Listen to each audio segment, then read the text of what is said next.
నమస్తే, welcome to Suman TV. నేను మీ విష్ణు. ప్రస్తుతంతో పాటు certified financial planner Ram Prasad గారు ప్రస్తుతంతో పాటు ఉన్నారు. సో వారితో మాట్లాడి ఫైనాన్షియల్ ప్లానింగ్కి సంబంధించిన అనేక రకాల విషయాలను వారి మాటల్లోనే అడిగి తెలుసుకుందాం. నమస్తే రామ్ ప్రసాద్ గారు. సార్ ఎలా ఉన్నారు సార్? బాగున్నాను సార్, మీరు బాగున్నారా? ఎస్, నేను బాగున్నాను సార్. అయితే ప్రీవియస్ వీడియోస్లో మనము ఇంతకుముందు జరిగిన సెషన్స్లో హోమ్ లోన్స్ గురించి మాట్లాడుకున్నాము, అదేవిధంగా మ్యూచువల్ ఫండ్స్ గురించి, అదేవిధంగా ఇతర ఇన్వెస్ట్మెంట్స్ ప్లాన్స్ గురించి మాట్లాడుకున్నాము.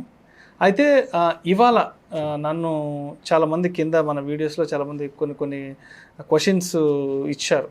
అంటే మిడిల్ క్లాస్ వాళ్ళు, అంటే middle class employees, middle class family ఉండేవాళ్ళు ఇన్వెస్ట్మెంట్స్ చేయడానికి ఎన్ని రకాల ఇన్వెస్ట్మెంట్స్ ఉన్నాయి, సో ఎంతెంత ఇన్వెస్ట్ చేసుకుంటే ఫ్యూచర్లో ఒక మంచి లంసమ్ అమౌంట్ వచ్చే అవకాశం ఉందని చాలామంది క్వశ్చన్ అడుగుతున్నారు. సో దీన్ని మన ప్రేక్షకుల కోసం సవివరంగా తెలియజేయగలరు sir? When it comes to investment options, డెఫినెట్గా దేర్ ఆర్ మల్టిపుల్ ఆప్షన్స్. అంటే పూర్తిగా అన్ని ఆప్షన్స్ మనకు తెలిసి ఉండాలని లేదు. ప్రతి వ్యక్తి తనకు తెలిసిన ప్రొడక్ట్స్లో ఉన్న ఆప్షన్స్లో ఏదో ఒకటి చూస్ చేసుకొని తన జీవితకాలం దాంట్లో కొనసాగిస్తూ ఉంటారు. ఓకే, అయితే మీరు అడిగినట్టుగా ఇక్కడ మధ్యతరగతి కానివ్వండి, లోయర్ మిడిల్ క్లాస్ కానివ్వండి, అప్పర్ మిడిల్ క్లాస్ కానివ్వండి, ఏ వ్యక్తి అయినా సరే ఒక సరైన ప్రొడక్ట్ చూస్ చేసుకొని దాంట్లో ఇన్వెస్ట్ చేయాలి. అది చేస్తారు. ఇప్పుడు మీరు ప్రొడక్ట్ గురించి మాట్లాడమంటే, ఇప్పుడు ఉదాహరణకి అటల్ పెన్షన్ యోజన అని ఒక స్కీమ్ ఉంది. ఇన్కమ్ ట్యాక్స్ బ్రాకెట్లో రాని వాళ్ళకి దాంట్లో పెన్షన్ కొరకు ఇన్వెస్ట్ చేస్తే ఒక 30 years ఉన్న వ్యక్తి మంత్లీ కనుక అరౌండ్ అప్రాక్సిమేట్గా చెప్తున్నాను ఒక 269 రూపీస్ అలా ఇన్వెస్ట్ చేస్తే అతనికి 60 ఏళ్ళు వచ్చినప్పుడు నెలవారీ 5,000 రూపాయలు పెన్షన్ ఇస్తారు, which is central government scheme. నెలకి 269 రూపాయలు కానీ పెట్టుకోగలిగితే 30 ఏళ్ళ వయసు నుంచి 60 ఏళ్ళ వరకు, 60 రాగానే ఎవ్రీ మంత్ 5,000 రూపీస్ అతనికి పెన్షన్ లాగా ఇవ్వడం జరుగుతుంది. This is one of the central government scheme. ఇలా మల్టిపుల్ స్కీమ్స్ ఉన్నాయి మనకి. అలానే సుకన్య సమృద్ధి, ఎవరికైనా అమ్మాయి ఉన్నట్లయితే, కూతురు ఉన్నట్లయితే ఆమె పేరు మీద గవర్నమెంట్ డిజైన్ స్కీమ్ ఇలా. అలాగే పబ్లిక్ ప్రొవిడెంట్ ఫండ్, అలాగే ఎంప్లాయీ ప్రొవిడెంట్ ఫండ్కి అడిషనల్గా వాలంటరీ ప్రొవిడెంట్ ఫండ్ పెట్టుకుంటారు. ఇలా ఎవరికున్న అందుబాటులో ఉన్న ప్రోడక్ట్లో వాళ్ళు ఇన్వెస్ట్ చేస్తున్నారు. అయితే ఇక్కడ జరుగుతున్న తప్పు ఏంటంటే, ఒక ప్రోడక్ట్ గురించి మీరు తెలుసుకున్నప్పుడు డెఫినెట్గా మీరు ఇంప్రెస్ అవుతారు. Sukanya Samriddhi as a product మంచి ప్రోడక్ట్ అనిపిస్తుంది, చాలా మంచి ప్రోడక్ట్. అటల్ పెన్షన్ యోజన చాలా మంచి ప్రోడక్ట్ అనిపిస్తుంది. పీపీఎఫ్ చాలా బెటర్ ప్రోడక్ట్. అలాగే ఒక ఇన్సూరెన్స్ పాలసీ డెఫినెట్గా మంచిగా అనిపిస్తుంది. ఇలా కనపడ్డదల్లా రీసెర్చ్ చేసినప్పుడు మనం ఒక ప్రోడక్ట్నే మాట్లాడినట్టయితే దాంతో ఇంప్రెస్ అయిపోతారు, దాంట్లో ఇన్వెస్ట్మెంట్ మొదలు పెడతారు. కానీ ఇలా చేయడం కరెక్ట్ కాదు. మీరు అన్ని ప్రొడక్ట్స్ని ఒకసారి బేరీ చేసుకొని మీ యొక్క ఫ్యూచర్ అవసరాల నిమిత్తం ఏ ప్రోడక్ట్ మీకు మీటో సెట్ అవుతుంది. ఇప్పుడు అటల్ పెన్షన్ యోజన లిమిటేషన్ ఏంటి? మీ పెన్షన్ అనేది 60 ఏళ్ళు వచ్చిన రోజు వస్తుంది. దాని purpose is very clear, it is a pension product. Sukanya Samriddhi అమ్మాయి యొక్క భవిష్యత్తు గురించి, దాని యొక్క మెచ్యూరిటీ అమౌంట్ అనేది 18, 19, 20లో పార్షియల్ అమౌంట్, 21st yearలో ఫుల్ అమౌంట్ వస్తుంది.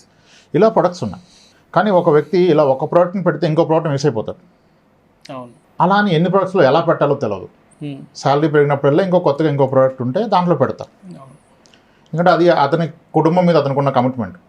సో ఇది మంచి ప్రోడక్ట్ నేను తీసుకోవాలని ఉద్దేశంతో పెడుతున్నారు. సో దీన్ని నేను నాకు జరిగిన ఒక ఎక్స్పీరియన్స్తో చెప్తాను, సో దట్ అందరికీ మనకు అన్ని ప్రొడక్ట్స్ కంపారిటివ్గా ఒక క్లారిటీ వస్తుంది. చెప్పండి, వివరించండి. ఓకే, నేను ఒక క్లయింట్ని కలవడం జరిగింది. ఆయన ఒక ఎడ్యుకేషన్ ఇన్స్టిట్యూట్ రన్ చేస్తారు, హ్యావింగ్ ఎ డీసెంట్ ఇన్కమ్. వేరే ఇంకో క్లయింట్ ఆయన రిఫర్ చేశారు.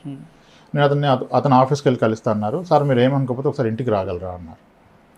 అదేంటి సార్ అంటే, మీరు వస్తే ఒకసారి మా మిస్సెస్తో మాట్లాడుదురు, కానీ నాకంటే she is good at finance అండి, నేను చాలా వీక్ అని చెప్పాను. యాక్చువల్గా దట్ ఈస్ నీడెడ్.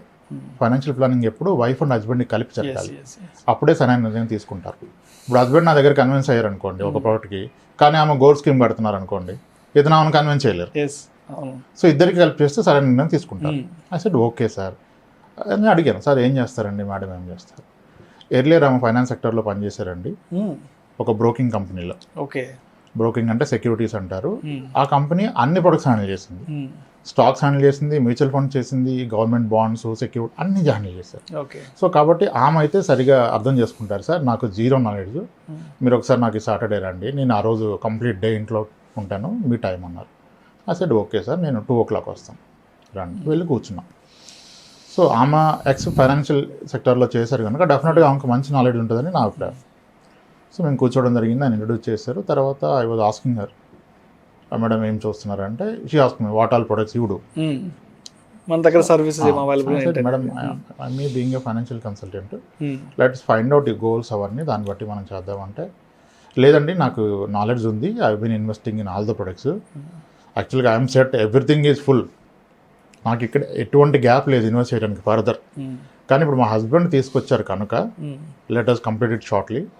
సో ఒక పని చేయండి మీరు, నాకు ఒక 5,000 రూపీస్ ఎస్ఐపికి ఒక స్కీమ్ చెప్పండి అని అడిగారు. 5,000 రూపీస్ పర్ మంత్ ఎస్ఐపి పెడతాను, వాళ్ళకి 2 పాపలు, ఒక స్కీమ్ చెప్పండి అని అడిగారు. ఐ సెడ్ మేడం అంటే మీరు చెప్పండి పర్లేదండి, మీరు ఏదైనా ఒక స్కీమ్ చెప్పండి, నాకు ఒక ఐడియా ఉంది నేను పెడతాను అన్నారు. సరే మేడం అయితే మీ పిల్లల ఏజ్ ఎంత అంటే చిన్న పాపలు 2, 8 years and 4 years అనుకుంటాను. So I said okay madam, ఒక స్మాల్ క్యాప్ ఫండ్ తీసుకోండి, మీరు ఎలాగో లాంగ్ రన్లో పెట్టగలుగుతారు కనుక స్మాల్ క్యాప్ కూడా ఓకే అండి మీకు అని చెప్పాను. ఏ స్కీమ్ చెప్తున్నారు మీరు? I said L&T emerging businesses fund which is a small cap fund, good fund madam, దాంట్లో పెట్టండి. ఇమ్మీడియట్లీ ఆమె చెప్పారు, sir L&T is a very good company అండి, నేను స్టాక్ బ్రోకింగ్లో చేశాను కదా, నాకు తెలుసు L&T stock was doing seriously good, so ఇప్పటికే ఫాలో అవుతాను CNBCలో న్యూస్ అవి ఇవి, సో ఇట్స్ ఓకే సార్ L&Tలో పెట్టండి. I said madam I'm sorry, me logic is wrong. Sir ఏమన్నారు? లేదు madam, L&T fund doesn't mean L&T పర్ఫార్మెన్స్తో ఏం లింక్ అయి ఉండదు. L&T mutual fund, L&T mutual fund అనేది మనం ఇచ్చిన మనీని ఫండ్ మేనేజర్ ఒక మల్టిపుల్ కంపెనీస్లో ఇన్వెస్ట్ చేస్తారు. ఆ ఫండ్ రిటర్న్ అనేది it's an average of all the stocks he has invested. అలా సార్ అది L&T అంటే L&T performance. No madam, let's open. ఆమె ల్యాప్టాపే ఉంది, she open her laptop. Madam you search this L&T emerging business fund, yes, ఇమీడియట్గా money control వచ్చింది, it went into money control. Madam అక్కడ there is something called portfolio, you click on the portfolio, yes, no the portfolio is open. These are the stocks where this L&T scheme is investing. There are 96 stocks at that point of time in one mutual fund scheme. For our surprise, in the entire 96 stocks flow, there is no L&T. There is no L&T stock. Then she said, oh sir, thanks for you sir, I never understood this.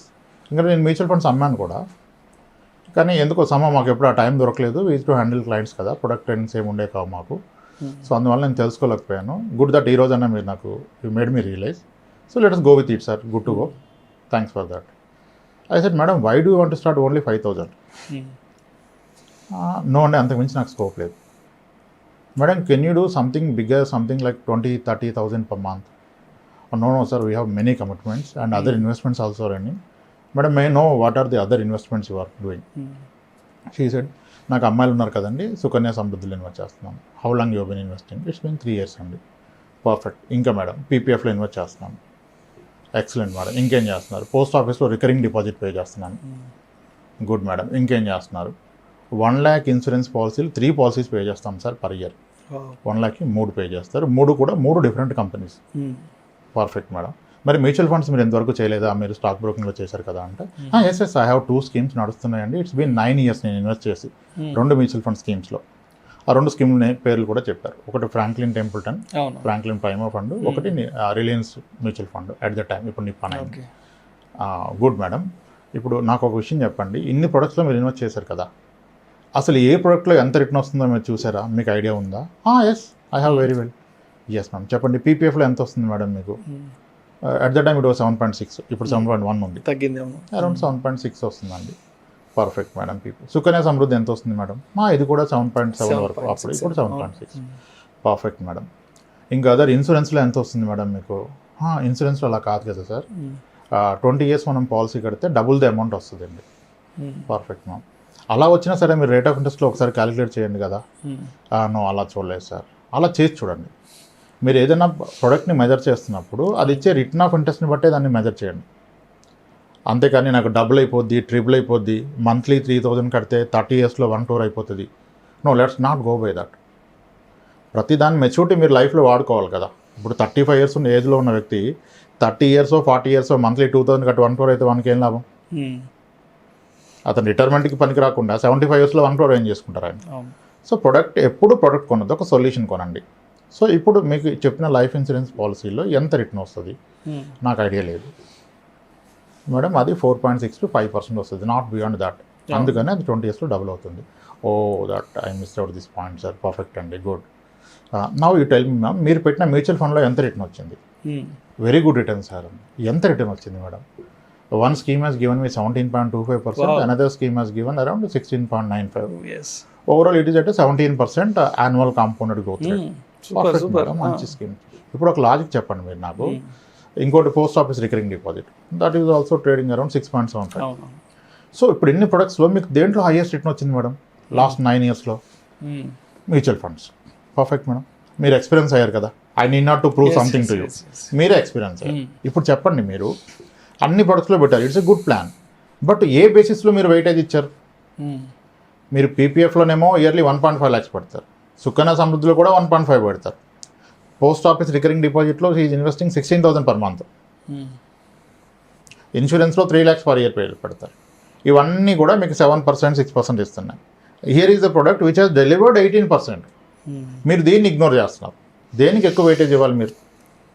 అంటే మనం asset allocation చేయాలి కదా sir, అన్నిట్లో పెట్టాలి. Yes ma'am, absolutely అన్నిట్లో పెట్టాలి. But there should be a logic. దేనికి ఎంత వెయిటేజ్ ఇవ్వాలి, దేన్ని నేను ఏ పర్పస్కి వాడతాను.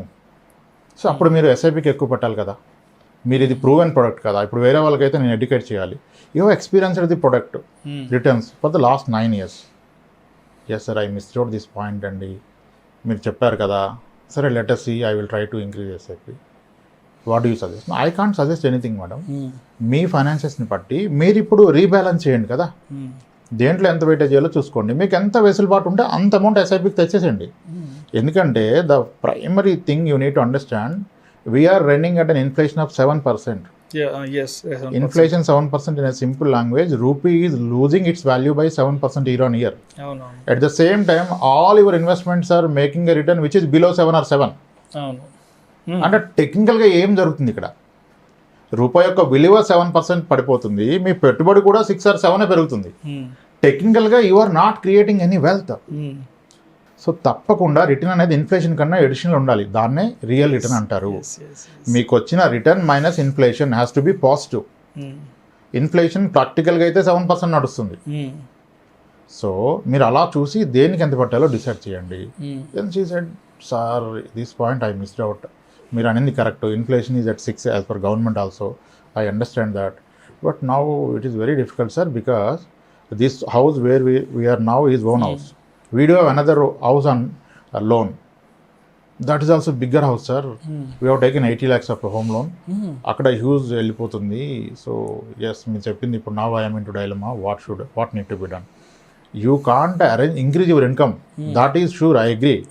బట్ మీరు పెడతాను ఇన్వెస్ట్మెంట్లో మీరు కొన్ని చేంజెస్ చేసి ఇంక్రీజ్ చేయండి ఎస్ఐపిలో అని చెప్పారు. ఎందుకంటే నా ఎక్స్పీరియన్స్ అయ్యారు కదా. With in next 3-4 months our SIP went to 75,000 with me. Wow. From nowhere. Earlier it was running 10,000 per month, 5,000 shares agreed kada. Akkar nunchi it went up to 75,000. Okay. In the core pandemic time lo, ante it has been happened 3.5 years back. So core pandemic lo avanni tagginchi ikkada ekku investment pettaru kada. Atanu unna business lo pandemic valla effect ayindi. Ikkada accumulate chesina money, decent money accumulate chesaru, more than 20 lakhs. ఈ entire money ఈ రోజు వరకు వాడుతూనే ఉన్నారు వాళ్ళు. వేరే ఏ asset క్లాస్లో కూడా lock in ఉంది కదా మీకు. PPF you can't withdraw, Sukanya Samriddhi you can't withdraw. This is such a product, ఇప్పుడు విత్డ్రా చేసుకున్నారు. సో ఇలా ప్రొడక్ట్స్ అన్నీ మంచివే, ఏది చెడు అంటలేదు. కానీ మీరు కంపేర్ చేసుకోండి, అన్నీ ఒకసారి ఆలోచించి దేని మెచ్యూరిటీ దేనికి ఎలా ఉపయోగపడుతుంది. మీకు ఇన్ కేస్ ఆఫ్ ఎమర్జెన్సీ వస్తే ఏ ప్రొడక్ట్ని తీస్తారు? ఇప్పుడు కొందరు ఎన్పిఎస్ కూడా ఇన్వెస్ట్ చేస్తారు, which is the best product. But NPS lock in till 60 years of age. So మధ్యలో మనకు అవసరం వస్తే ఎలా? Sukanya Samriddhi lock in. అవును, మధ్యలో ఎన్నో అవసరాలు అప్స్ అండ్ డౌన్స్ వస్తాయి కదా. So any investment, one it has to give the real return which is nothing but more than inflation return ఇవ్వాలి. అండ్ ఈ షుడ్ హ్యావ్ లిక్విడిటీ ఉండాలి. మీకు మీ అవసరానికి ఆదుకోవాలి. అవసరానికి ఆదుకొని వాడు ఫ్రెండే కాదన్నప్పుడు అవసరాన్ని ఆదుకొని పెట్టుబడి కూడా పెట్టుబడి కాదు కదా. నాకు ₹1,00,000 వస్తుంది, నేను 10,000 అప్పుకి ఎందుకు తిరగాలి? So liquidity is most important అండి.